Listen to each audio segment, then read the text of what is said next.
Hare Krishna Prabhu. Thank Hare you. Krishna. Thank you so much. We'll make a start, and maybe more people can join me later on. But wonderful to have your association, and thank you for making time for us today. And I just want to quickly introduce you to the people who are on the call. And Prabhuji is Gaura Natraj Prabhu from Iskcon, Manchester. He's the chairman there, and he started journey in 2003. And what a journey it must have been for Prabhu. Now he's the chairman of Iskcon Manchester, a beautiful temple, and they have wonderful programs there. And you have, I know, Dhyanand Maharaj, he's regular. He's your in-house sannyasi. So you're so blessed to have Maharaj there in your association. And also Prabhu is very proficient in Bhagavad-Gita, Śrīmad-Bhāgavatam, and I'm really looking forward to hearing from him today. Chapter 5 overview. So I'm just going to pass you all on to him, and we'll take it from there. Hare Krishna Prabhu. Hare Krishna Prabhu. Thank you so much for engaging me in this way. Thank you for the opportunity. So I've accepted this service just for my purification. I'm no way expert. Sincerely, when someone asks, it gives us an opportunity to read and explain. Actually, when you explain, you learn more. Actually, so we are all students of Śrīmad-Bhāgavatam. And so Narayan Keshav Prabhu, thank you so much for kindly engaging me in this service. So I appreciate that you're doing this regular reading of Śrīmad-Bhāgavatam. It is so nice to see that you've been doing this because Nashta Prayesha Vedreshu Nityam Bhagavata-Sevayā. So when we hear regularly Śrīmad-Bhāgavatam, all that is troublesome to the heart is destroyed. So we will be, by reading Bhagavatam, we will be taking association with Prabhupada. Prabhupada purports, it's a Vani association, direct contact. Also, when we hear about the pastimes of various devotees, we also take their association. So thank you so much. So let me get into the subject matter. So we have an hour, right? 9 o'clock, we have to end the session. I'll try and summarize everything by that time. So please, feel free to be, interactive. If you have any questions, you can, try and ask me. So you can interrupt in between also, or you can interrupt at the end also for me. That's not a problem. But if you have any questions, we can discuss at the end. Right, let me do a small invocation. Short invocation. Om Namo Bhagavate Vasudevaya. Om Namo Bhagavate Vasudevaya. Om Namo Bhagavate Vasudevaya.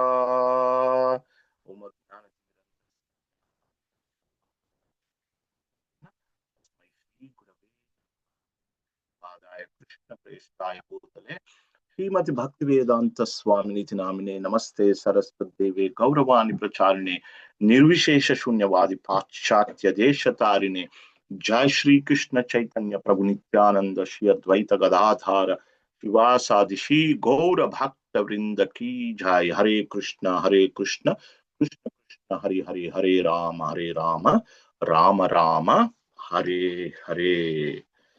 So let me begin with this verse. So this is from 10th Canto, 1st chapter, 16th verse. Vasudeva Kata Prashna Purusham Strini Punatihi Vaktaram Prachakam Shrotrims Tatpada Salilam Yata. So Ganga purifies the upper, middle, and the lower planetary system while flowing. Similarly, when we discuss Krishna Katha, three varieties of people are purified.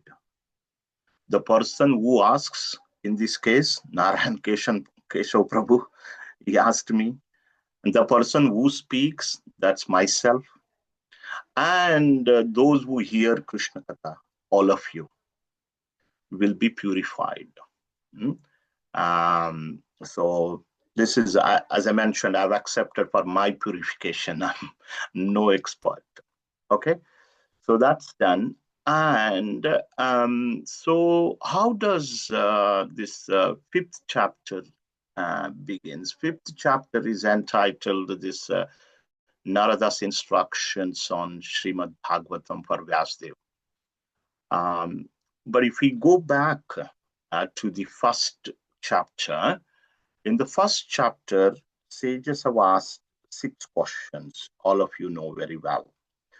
And the 6th question had led to further discussion.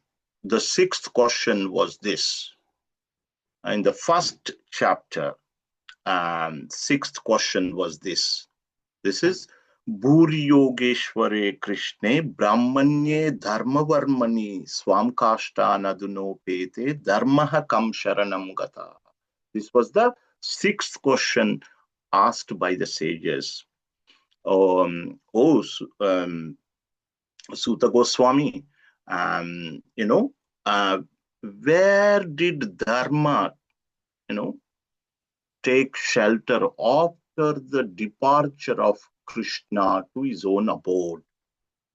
Because Krishna protects Dharma, but Krishna is not here now. Krishna has gone back to his abode. Where did Dharma go now?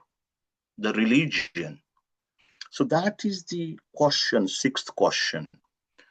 So to answer the 6th question, this was answered in the 3rd chapter of Śrīmad-Bhāgavatam. So this is the 3rd chapter. So Suta Goswami tells that Krishna disappeared from this world and reappeared in the form of Śrīmad-Bhāgavatam. This is a literary incarnation. And this will be accompanied by religion and knowledge, etc. And persons who have lost their vision due to dense darkness of ignorance in the age of Kali shall get light from this Purana. So, yes, that means Dharma has taken shelter of Śrīmad-Bhāgavatam. The real Dharma is Śrīmad-Bhāgavatam. And this Śrīmad-Bhāgavatam is a literary incarnation of the Lord. And then he glorifies about this Bhagavatam. Bhagavatam, the real Dharma, the real religion is found in the Śrīmad-Bhāgavatam. People can get light by reading this scripture. And Suta Goswami further says that this Bhagavatam is the essence of all scripture. My father, he had taken the essence from the scriptures, then from the essence he had taken essence. And then Vasudev, after compiling, he imparted it to his son Shukadeva Goswami, and Shukadeva Goswami narrated this to Parikshit Maharaj. While he was narrating to Parikshit Maharaj, I was there in that assembly. I heard it with rapt attention. I shall describe the Bhagavatam. Now I shall try to make you hear the very same thing. Suta Goswami mentioned this to the sages of Naimisharanya. This had led to 3 sets of questions in the 4th chapter of Śrīmad-Bhāgavatam. Okay. 6th question talked about religion, and the answer was religion has taken shelter of Śrīmad-Bhāgavatam, or the real religion is found in the Śrīmad-Bhāgavatam. And Suta Goswami said, yes, I shall narrate this Bhagavatam to you all. But the sages again asked 3 sets of questions in the 4th chapter. The first set of questions were concerning Bhagavatam. You are saying that Bhagavatam is the literary incarnation of the Supreme Lord. It was compiled by Vasudev, and it is the essence and the essence of all the scriptures. So where did Vasudev get inspiration to compile the Śrīmad-Bhāgavatam? What motivated him to do so? When did he had taken this task of compiling Śrīmad-Bhāgavatam? Like that, first set of questions.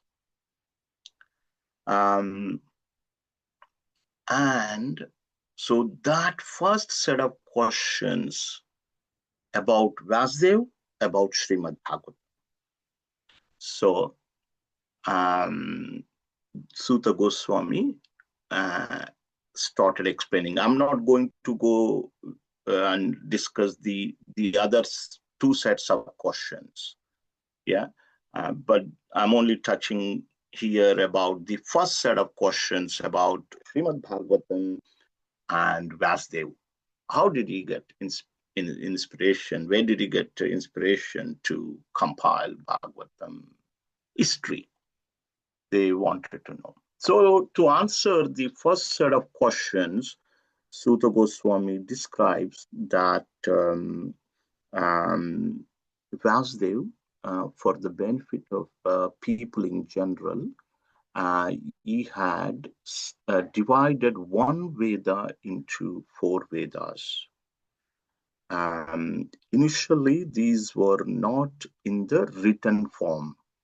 It is like the Vedic knowledge, is normally transmitted through Shruti and Smruti. They hear and they remember. That's it, and they repeat. There was no written scripture. However, knowing the ability of people of Kali Yuga, Vasudev had divided one Veda into 4 Vedas, and then he had also compiled Mahabharata, and then various Puranas, and Ramayanas, such as Ramayana, etc. So it's mentioned mainly about Mahabharata and Puranas here.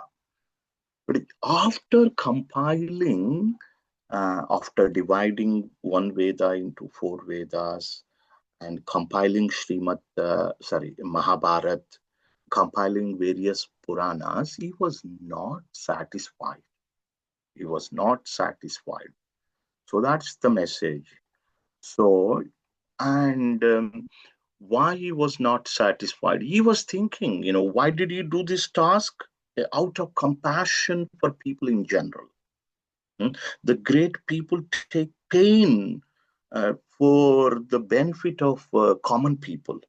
Just like Lord Shiva drank the poison to benefit the common people. Prabhupada took so much pain. He was working, sleeping only 2 hours in a day, and then writing, these commentaries on Śrīmad-Bhāgavatam, etc., for our benefit. Vasudev was also for the benefit of common people. He did that.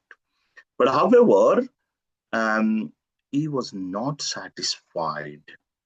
So he began to reflect, and he actually thought, oh, this may be because I did not specifically, point out devotional service of the Lord. So this, he thought like that. Yes, so that could be the reason. But while he was thinking, then so his spiritual master Narada Muni appeared on the scene, compiling Mahabharata, dividing one Veda into four Vedas, compiling Puranas, and felt dissatisfied, and he started to question within himself, and he thought that, oh yes, I've not specifically glorified devotional service to the Supreme Lord, something like that. And then a spiritual master Narada Muni appeared on the scene.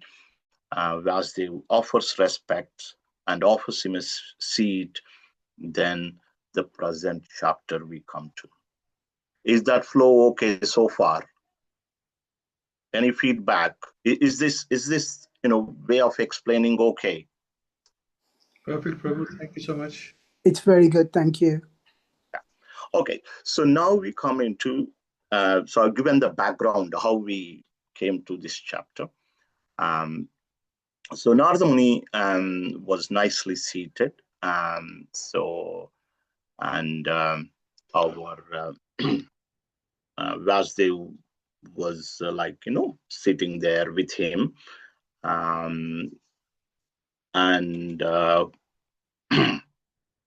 So what did Narada do? He started smiling. Prahasanniva. Krishna also smiles in the Bhagavad-Gita when Arjuna asks so many questions.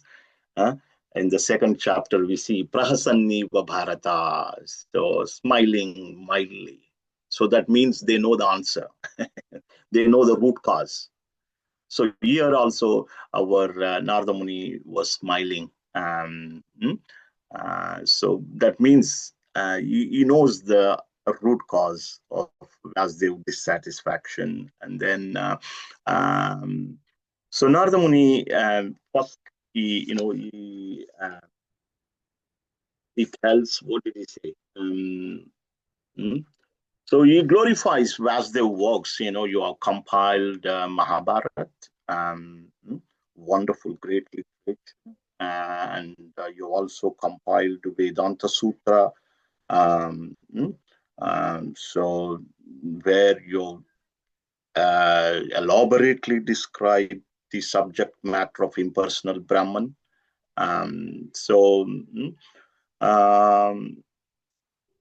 But why you are still, why do you think you are still undone? Why do you think you are incomplete? So this was said by Narada Muni. Narada Muni says, and Vasudev then says, what you said about me is perfectly correct, but despite all this, I am not pacified. Just one question, 1 minute.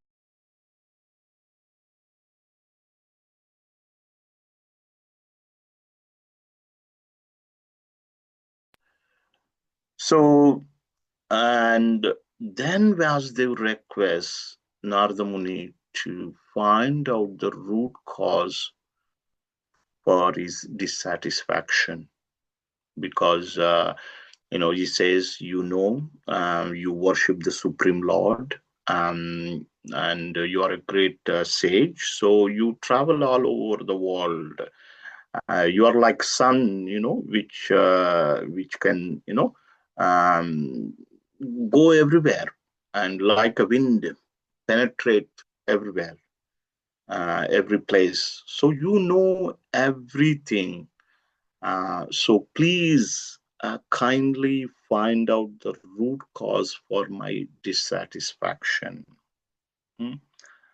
Here, Prabhupada actually writes that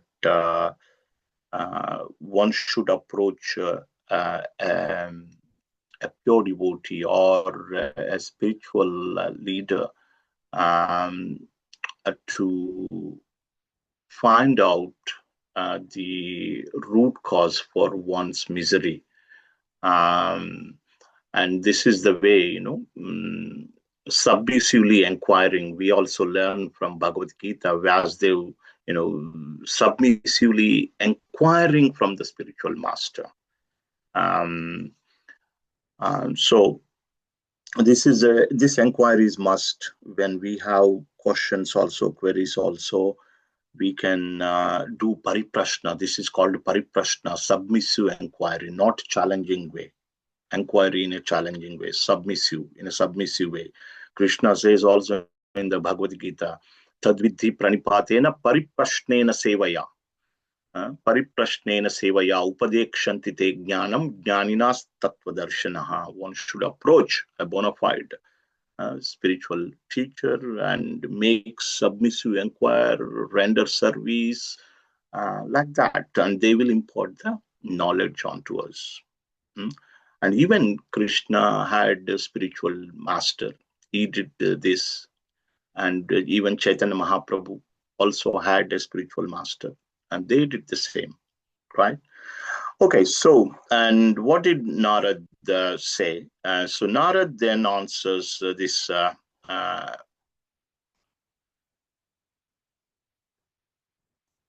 So text 8, Sri Narada Vacha.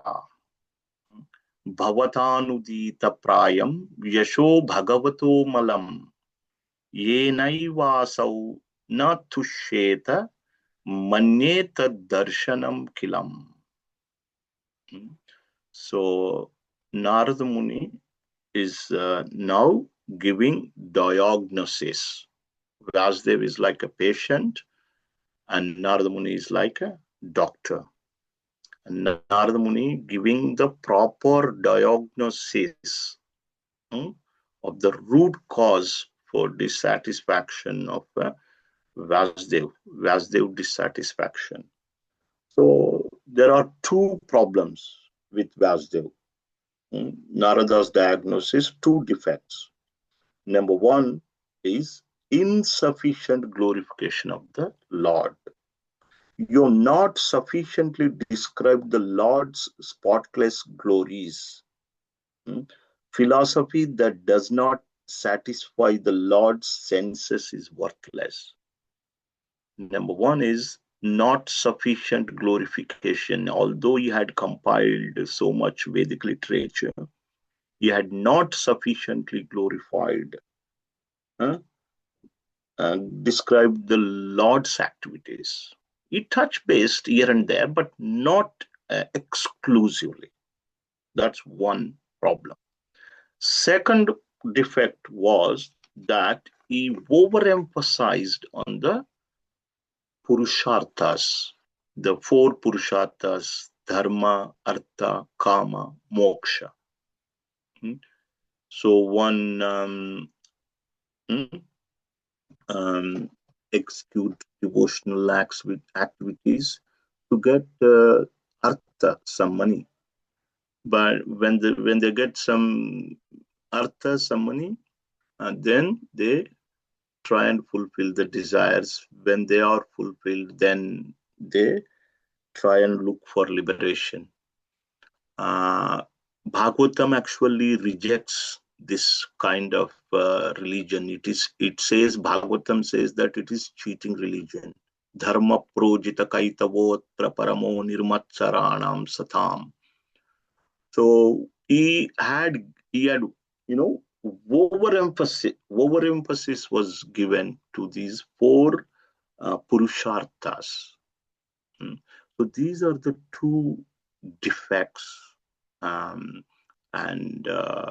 Prabhupada writes that if Vyasadeva was not satisfied by compiling all the Vedanta Sutra, Mahabharata, Puranas, these jnanis and other people reading Vedanta Sutra, how can they be satisfied? The author himself was not satisfied. How can they be satisfied? So Prabhupada writes in the purport, and then so then Narada Muni talks about two types of two categories of literature. One is mundane literature, the another is literature which glorifies the Supreme Lord.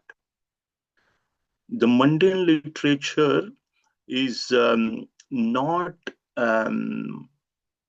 appreciated by the saintly people. They consider that to be like a pilgrimage place for crows. The crows go, where do the crows go? Wherever there is dirt, they go. They gather in a dirty place. The saintly people does not give any value to the mundane literature which do not glorify the Supreme Lord. But on the other hand, so let me recite this. On the other hand, the literature that glorifies the Supreme Lord may be composed, maybe compiled in some defective way, imperfectly composed. It's not a perfect composition, no. So there may be some imperfections in the literature that glorifies the Supreme Lord, that the saintly people still value it, still respect it. Tatva visargo janataga viplavo. Because this literature that glorifies the Supreme Lord will create a revolution in the ordinary people's life. Just like Prabhupada's, what a revolution he had created. Hippies to happies. Because he was glorifying the Supreme Lord. So there are two types of literature. So that's what Narada Muni says. And then he glorifies bhakti.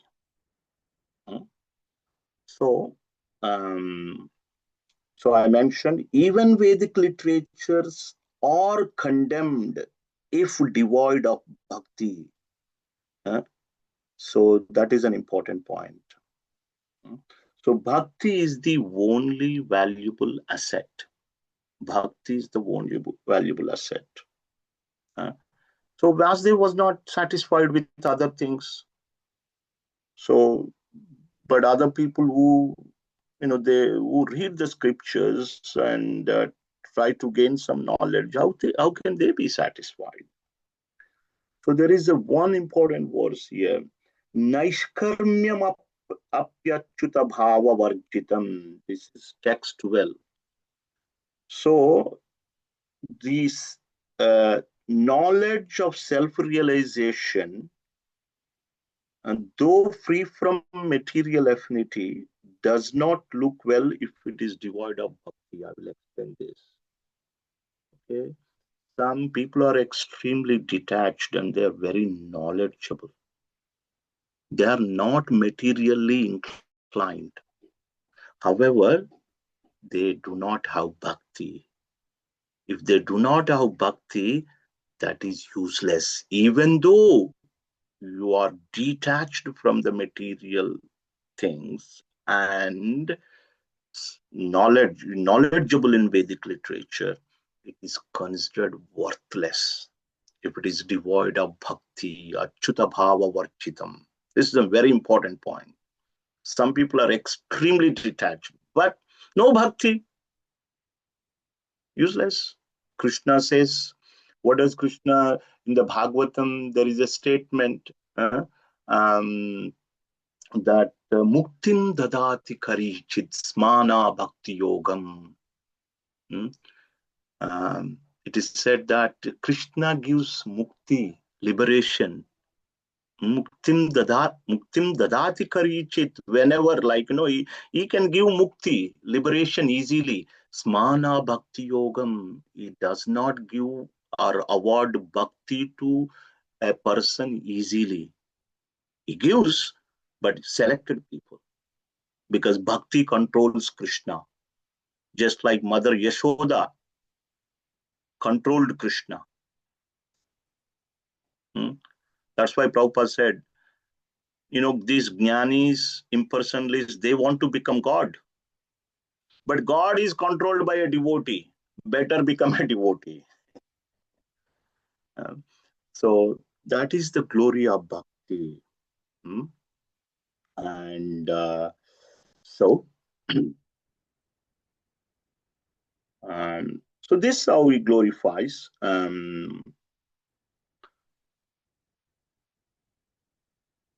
Yeah. So let me just put the light on. Thank you.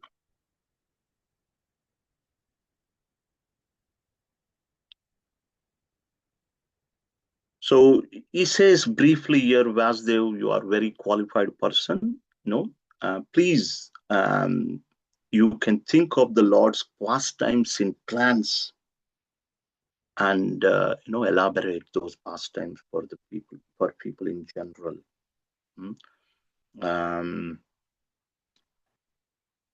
And he just mildly chastises Vasudev. By your instructions, you have encouraged the natural enjoying tendency of the people. You kind of encouraged people to enjoy, because you have given overemphasis on the four purusharthas, dharma, artha, kama, moksha. And then he says, let me recite. He further glorifies bhakti. Let me recite this.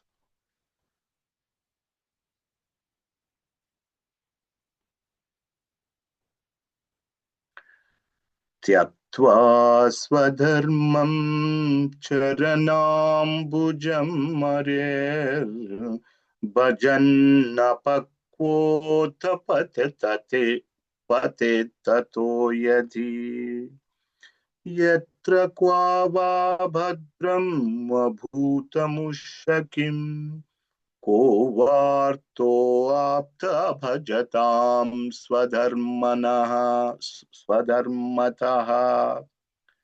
Prabhupada's favorite verse. So the one, text 11 that I mentioned, Tattvag Visargo Janataga Viplavo,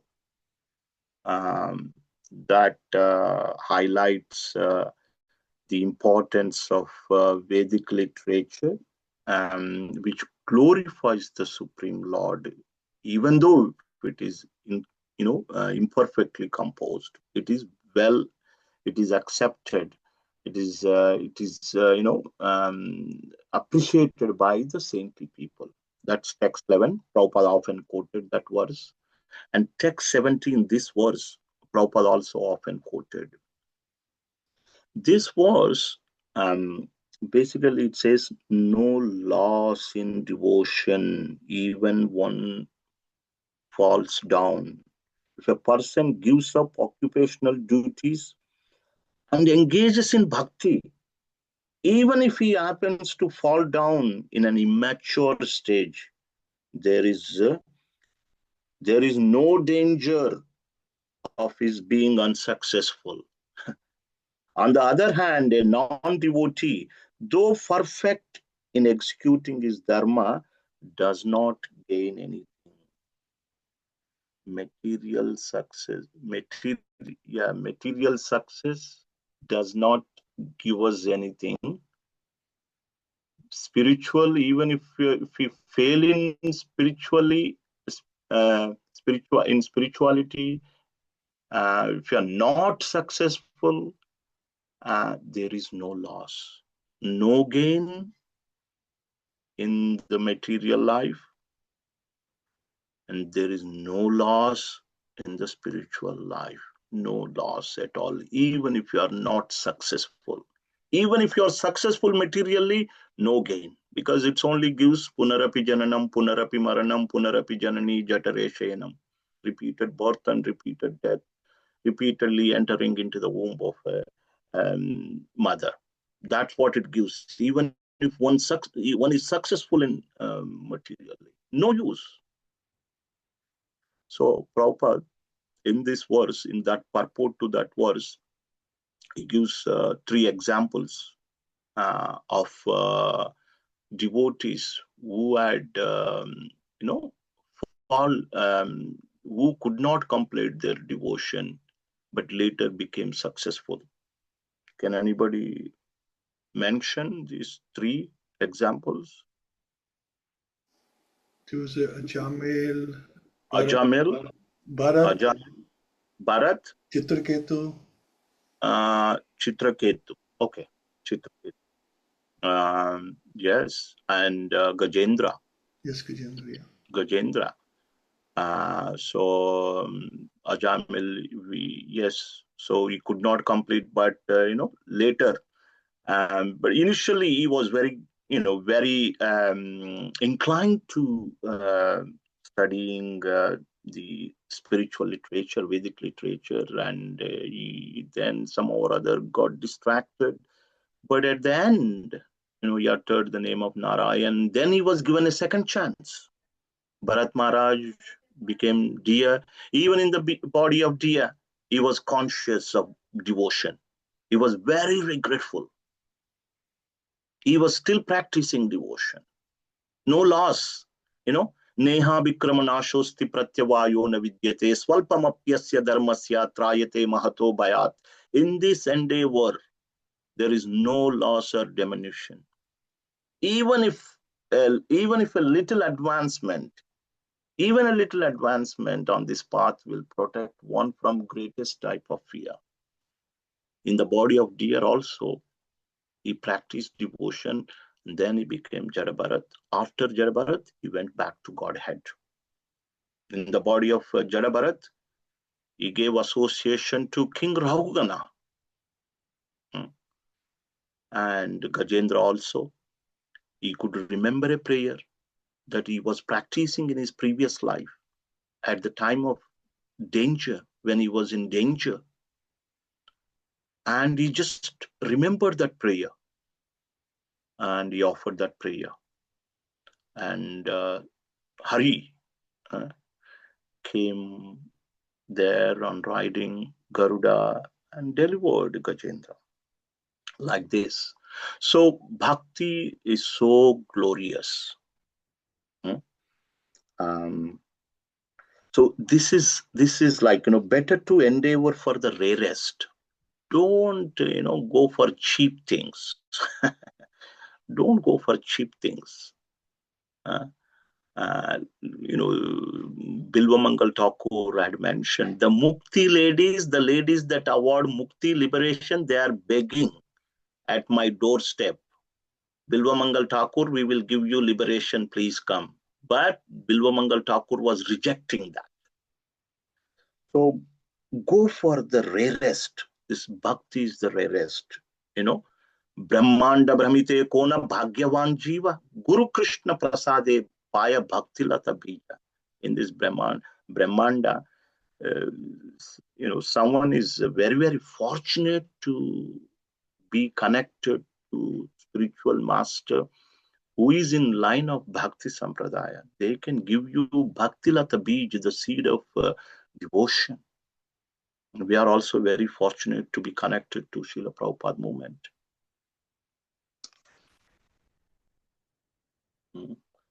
And so results of bhakti are permanent. Even if a devotee falls down, he does not undergo material existence like others, because one who has once relished the taste of Lord Mukunda's lotus feet will remember that ecstasy again and again. So Narada instructs Vasudev after saying this. So please describe the Lord's pastimes more vividly. So, and then he says, this austerity, study of Vedic literature, performing sacrifices, chanting of the hymns, charity, etc. All this will culminate in bhakti. By bhakti, you get everything. You get everything. They are just like a byproducts. But the culmination of all these little things they are mentioned, austerity is the not highest. Bhakti is higher than all other items that we mentioned, such as austerity, knowledge, charity, etc. But how do we get that bhakti? So this is a question that I'm asking. Apart from Narayan Keshav Prabhu, others can answer. How do we get bhakti? What is the best way to get bhakti? This chapter is very, very important. Chapter 6 and chapter 5 and chapter 6 are very important. It tells us how we can get bhakti. Because this is the rarest. We need not to compromise for small things, literally petty things. This dharma, artha, kama, moksha, they are petty compared to bhakti. Because Krishna, it is said, Muktim dadati karichit smana bhakti yogam. I'll give liberation easily, but not bhakti. I've not asked a difficult question. I've asked a very simple question. How can we get bhakti? Would it be we have to develop these personal characteristics of humility and sincerity? And an example of that is Ved-Vyas, who accepted the criticisms or the analysis that Narad Muni had said to him with absolute grace and dignity to say, okay, I will revisit these Vedas and distill them further so that it glorifies God. And in the same way, we have the propensity to sin, we have the propensity to have sense gratification, but just to persevere, to endeavor, and to have good intentions in our life, in our bhakti. Prabhu, thank you so much. But I was looking for a simple, very simple, straightforward answer. By the mercy of devotees, we can get bhakti. Yeah, mercy, Prabhupada mercy. So many people became devotees. Satam Krupa it is called. Sadhu Sangha, Satam Krupa.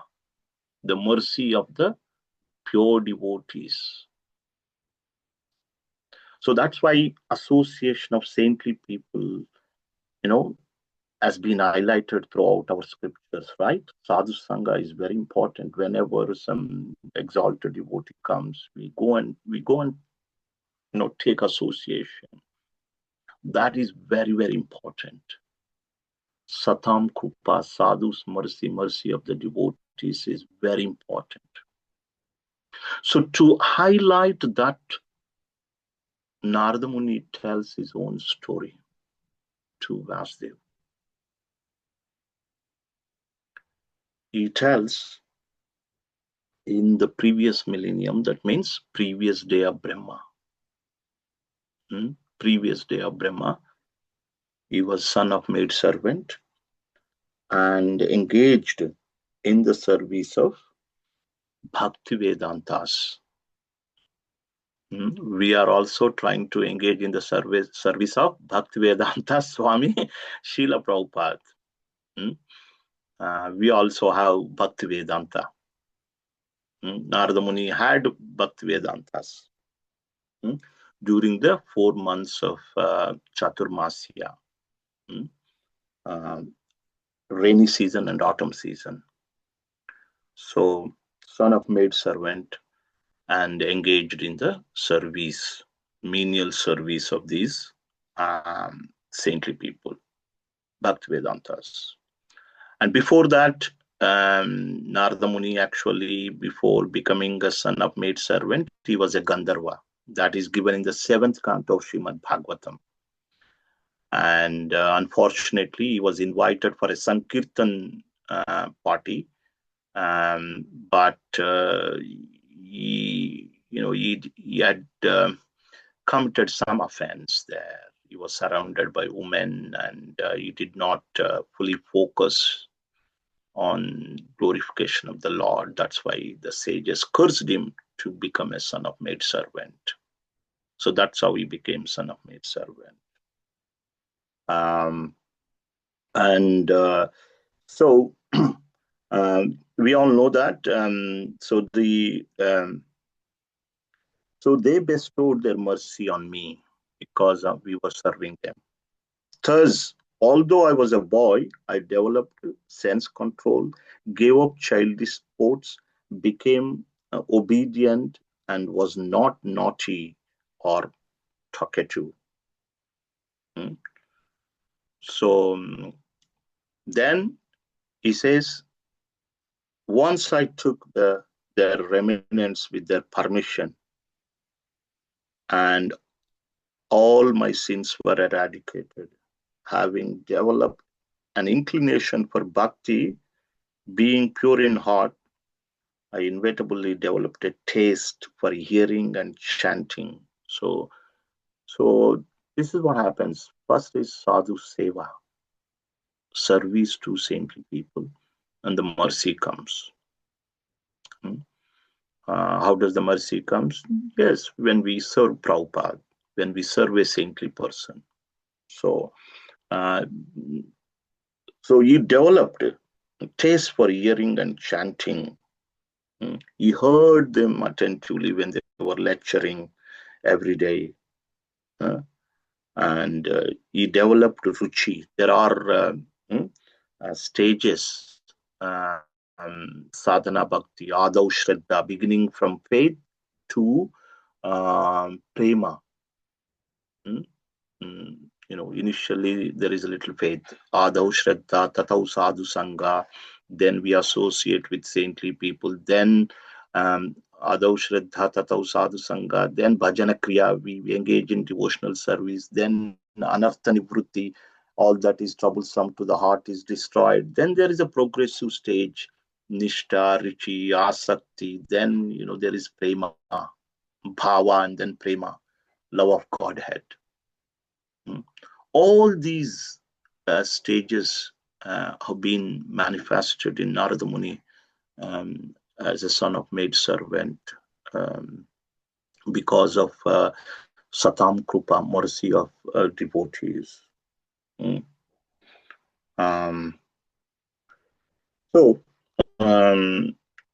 I constantly heard the Lord's pure glories from those Bhaktivedantas. Then I developed prema, which destroys rajas and tamas. And because he was very humble, obedient, and so the Bhaktivedantas, they bestowed most confidential knowledge to son of maidservant. Even the sages glorifies Sutta Goswami in the first chapter. You were very gentle, very humble, and as a result of that, all your gurus, they blessed you with the knowledge, so much knowledge. O Sutta Goswami, please speak, like that. So with that knowledge, he says, I could understand the influence of the Supreme Lord's, Supreme Creator's, energy. He could know that, yes, he had accepted that material body because of, being influenced by Maya. You could understand between the difference between the matter and spirit, like that. So basically, Narada Muni is saying, from maidservant in the previous day of Brahma, now I became Narada because of association of saintly people and hearing and hearing the pastimes of the Lord in their association, serving them, hearing, and they bestowed the knowledge. And then he says the process of karma yoga. So how do we do bhakti? The best remedial measure for removing all miseries is to dedicate one's activities to Lord's service. Lord service. Yajñartat karmano anyatra lokoyam karma bandhanaha. For we work for the pleasure of the Lord. Yeah. So, and he gives the example. If you work for the pleasure of the Lord, that work will elevate us, spiritually elevate us. Whereas if you work for ourselves, for our sense gratification, that will cause bondage. He gives an analogy, very nice analogy. Milk. If you take too many milk products, we suffer from indigestion. But that same milk, transform into curd or yogurt and then make it into buttermilk. You consume the buttermilk, that buttermilk will cure indigestion caused by milk. You understand? Same thing. Yeah. Similarly, electricity is there. The energy, energy can be used to make something hot or something cold. Same energy. So our work can elevate us if we work for the pleasure of the Lord. Just like, I'll give a very wonderful example. Recently, we were discussing the pastime of churning of milk ocean. The demigods and the demons, they worked hard. They started at the same time, same goal, same muhurta, same place, and same effort. But the demigods achieved one result, and the demons achieved one result, the demigods achieved another. Nectar was given to only demigods, not to the demons, because demigods have taken shelter of the lotus feet of the Lord. That's why they got the nectar. Similarly, when we just transform our work, we work for pleasure of the Lord, that will liberate us. And so then at the end, he concludes, therefore, please describe the Lord's glory. And they will, this will satisfy the thinking of learned man, and this will also mitigate the miseries of common people, satisfy the hankering of the learned man, and mitigate the miseries of common people. Therefore, Vyasdeva, please describe the glories of the Supreme Lord. So I'll summarize in 1 or 2 minutes again. Vyasdeva asks Narada Muni to identify the root cause for his dissatisfaction. Narada Muni gives his diagnosis and find out 2 defects for his root cause. One is that he had not sufficiently glorified the pastimes of the Supreme Lord. And number 2, he had given over emphasis to 4 Purusharthas, Dharma, Artha, Kama, Moksha. And then Narada Muni highlights the importance of bhakti. And then he says, this is the culmination of knowledge, austerity, charity, etc. And this bhakti can be obtained by the mercy of saintly people. That's why he narrated his own previous life history, how he became Narada from son of maidservant because of the service and association, service to the saintly people and their mercy, how he became Narada. So then he requests, Narada Muni requests Rasdev to glorify the Supreme Lord's pastime, which will, fulfill the anchoring of, satisfies the anchoring of the saintly people and also mitigate the worries of common people. So the highlight, if you want to say that without bhakti, one will not be satisfied. That bhakti we can get from the mercy of the saintly people. Hare Krishna. Thank you so much for giving me this opportunity. So I had done this job just for my own purification. So I'm very grateful for the opportunity. Hare Krishna. Thank you so much, Prabhu. Thank you for a thorough analysis and diagnosis. I know your family of medical, your wife is also a GP.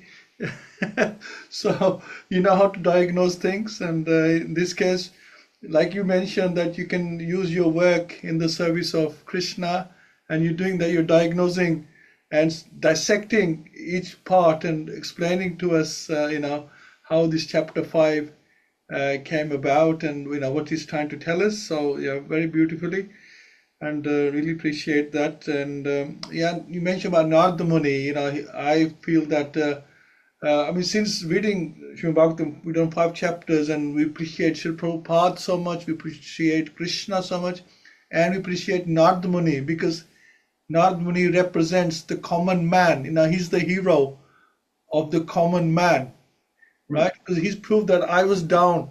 I was just like you guys, and look where I got. So you have a chance as well. You have the opportunity. You're not alone. It can be done. So yeah, he's a wonderful personality and gives us so much hope. And So thank much you. hope. So much hope. Thank you. You're nicely highlighted that. Yes, so much hope. Yeah, so much hope. Thank you, In Ravi. the Bhagavatam, there are many examples. Chitraketu also had a wonderful association, Narada Muni's association. Then he became a great devotee, Rasura, and and Prachina Bharihi, the father of Prachetas, he had the association of Narada Muni. And there are a number of examples. So yeah, association of saintly people will definitely help us. Thank you, Ravi. So I'll ask. Any would like to ask a question to Prabhuji now on this topic or anything else? Please unmute or message. Please do now. Hare Krishna, Prabhu. Hare Krishna. Thank you for the class. It's very enlightening. My question is, so regarding, so Vyasadeva gave us many religious scriptures, and this has been condemned in one sense that it's the compromising spirit of Vyasadeva, as in, yes, he provided us with many scriptures, but it confused people in terms of the ultimate goal, that is bhakti. Now, in today's age, a lot of people don't have anything, never mind bhakti, they just don't have any God realization whatsoever.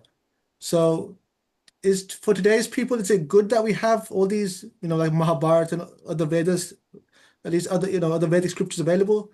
Or would it have been better if we just had bhakti? Because, on the one hand, they get traction, on the other hand, we're even more confused than ever as a world populace. So what do you think about in that point of view? Yeah, so thank you, Prabhu. It's a very, very good question. We are very fortunate, first of all, having come to the shelter of Śrīmad-Bhāgavatam. Not many people, did not get that opportunity to come to the shelter of Śrīmad-Bhāgavatam. So we are very fortunate. So yes, definitely, but there are different grades of people in the world, right? So sometimes when they go through this dharma, artha, kama, moksha, they eventually get fed up one day, and then they come to bhakti. So yes, in the 16th chapter of Bhagavad-Gita, tasmat shastram pramanante karya vyavastitau jnatva shastra vidhanoktam karma kartum ariharvasi. All these scriptures, they help us different grades of people. But devotees, for Vaishnavas, Bhagavatam is the highest. They don't take pleasure in the literature which give emphasis to dharmartha kama moksha. But however, yes, there are some people, it will be attractive. Some people get attracted because they're on that platform. And then eventually when they get the association of saintly people, then they turn towards Bhakti and Bhagavad. So this is my answer. Narayan Krishna Prabhu, would you like to add anything? Probably, actually, I was going to actually ask the same question.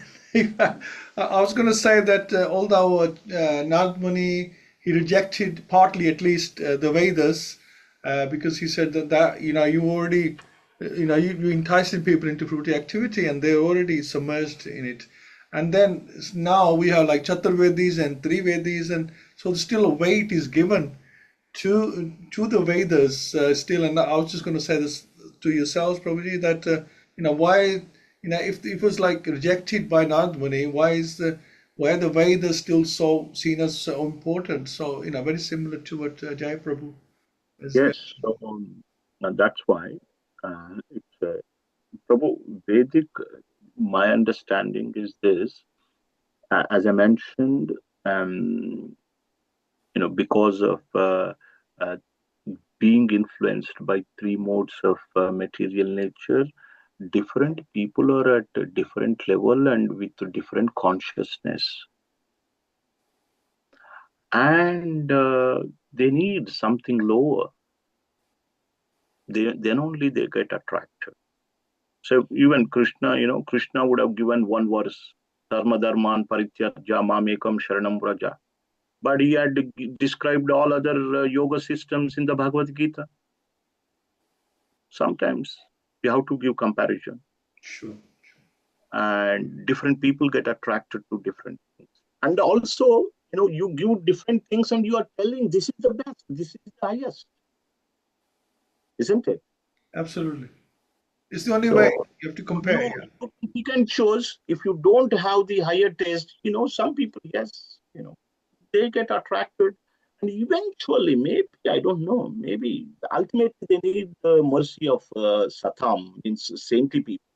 And then they give up these lower things and then they look for bhakti. Even Sarvam Bhattacharya, he was a great Vedantist. But when he came in association of Chaitanya Mahaprabhu, he became Bhakta, devotee, like that. So yes, different things are needed for different people because there are different, at different levels. There are different levels. We even even in our temple, we say Bhagavatam is the best, but how many people get attracted? How many people get attracted to material things, so-called, we may be in the dress of a devotee, but even though we read Bhagavatam, do we really have ruchi or attraction to Bhagavatam? Or we still have attraction to the material things? So, yes, that's my answer, Prabhu. I hope, please correct me if I'm wrong. Absolutely. Or if you want to add anything.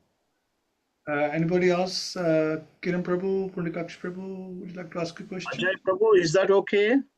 Actually, yes, Prabhu, that's a very nice answer. I just wanted to follow up on that. So you actually explained a bit yourself earlier, but so obviously you've been a devotee for many years now and got to a very high position. So how do you find in your bhakti, is it easy to preach to those that don't know anything, and you explain them about Krishna bhakti, associated with pure devotees, or is it easier to preach to those that know a bit but they don't know that bhakti is the highest? So which one do you find easier to preach to? Which one is easier? So sometimes I'm just thinking because I've been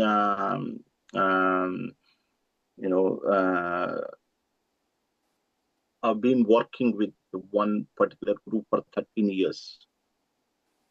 and they're all from Indian background.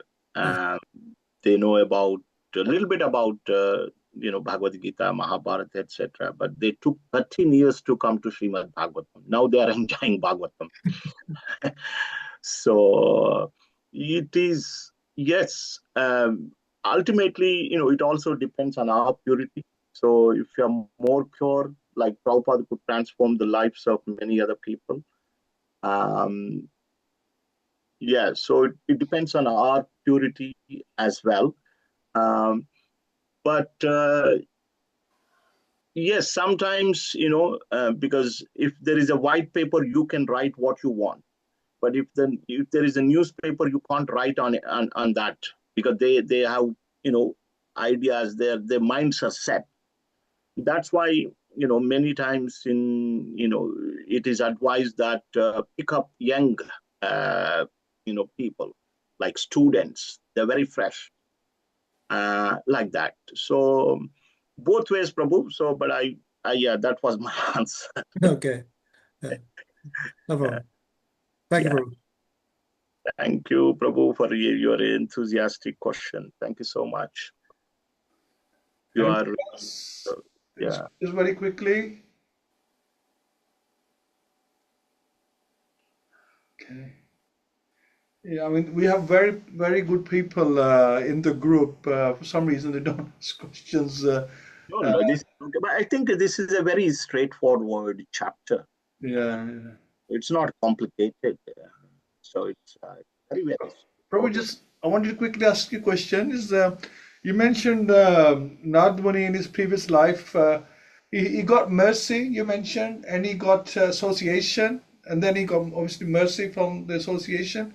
But there's something mentioned about remnants of these sages. Now, how important were the remnants that he took? Yeah. So it is called in Sanskrit Uttishta. Bhaktivedanta Thakur also mentions there are several items which will award bhakti.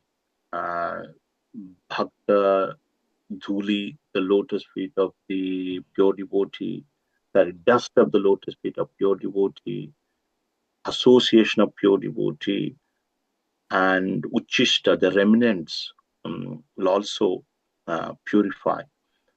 How important is it? If we get a chance, definitely we should accept the remnants of a pure devotee. Here, Narada Muni took with permission. Sometimes, but Prabhupada writes in the purport that without permission also you can take. If Prabhupada writes in the purport, and there is also one statement that Ajamil, he ate food cooked by a prostitute, and that's how his mind got contaminated. It is important. We accept the remnants of the Lord also. We accept the remnant of, the garland, and prasad means remnants of the Lord only, isn't it? We offer bhoga and we accept. Similarly, it is important. There are several items. This is also an important item which will award bhakti, like Ekadashi, Bhakti Janani Ekadashi is also one of the items mentioned by Bhaktivinoda Thakur. So this is also another item. When there is an opportunity, we should accept it, which will award bhakti. Thank you. I mean, this thing is, he took the remnants once, and it's mentioned that just by taking the remnants once, he was purified. They're sort of elevated it. But we are taking remnants of the Lord every day, so many times. So then why are not we getting purified by the remnants of the Lord? This is the confusion. So what is your understanding about that, Narayan Keshav Prabhu? So I'm saying that he just by once taking, so it seems that, well, my understanding is that the remnants of the devotee seems to be higher, or given more weight than the remnants of the Lord here. Definitely. Krishna says, those who are my devotees are actually not my devotees. Those who are devotees of my devotees are actually my devotees. You know this, right? Yeah. And Lord Shiva also says that among the worship of Lord Vishnu is the topmost, but there is even higher than that. That is worship of his devotees. Yeah, so he's given. So why we are not, having those symptoms? Definitely in the next chapter. Krishna tells when Narada Muni practiced the process given or instructed by Bhaktivedantas under the banyan tree, he could see the Lord in his heart. First time, and he experienced unlimited joy. Next time I tried to see, he could not see. You know the reason why? What Lord said? Anybody knows the reason? Those who have not completed in their service, they will not be able to experience it. So I have given a little taste initially, appearing in in your heart and giving you the joy, oh child. You're not able to see me, and you're not able to see me again because you are incomplete in your service. So what else we can do? We continue to eat prasadam. That's it. But it's a very good point. It's a very good point. Yeah, exactly. So it takes time. We need not to give up the path. So, but even after being purified, we still need to take prasadam. Always. Wonderful. Thank you so much, Prabhu. It was a pleasure having you here. And thank you for making time for us today. And I hope, we can get your association again. And we look forward to that. And I'd like to give you 3 Haribols. If everybody could unmute, please. Give you 3 Haribols, please. Haribo! Haribo, Haribo! Haribo.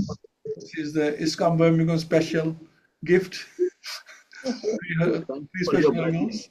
Thank you for your blessings. I need very much. Thank you so much, Prabhu. And hopefully see you at the Rath Yatra in Manchester and in Birmingham as well. This is the season of Rath Yatras. I invite all of you to come to Manchester on Saturday, 7th June. Thank you so much, Prabhu. We will try to be there in Birmingham as well. Thank you. I'm very grateful for the opportunity and for your association. Because of you, I managed to read and speak a little bit, which will hopefully purify a little extent. Thank you so much, Prabhu. Hare Krishna. Hare Krishna. Prabhupada ki jai, Grantharaja Bhagavatam ki jai, Gaura Bhakta Vrinda ki jai. Krishna. Thank you. Hare Krishna. Thank you, everyone. Hare Krishna. Hare Krishna. Hare Krishna. Hare Hare Bol. Very well.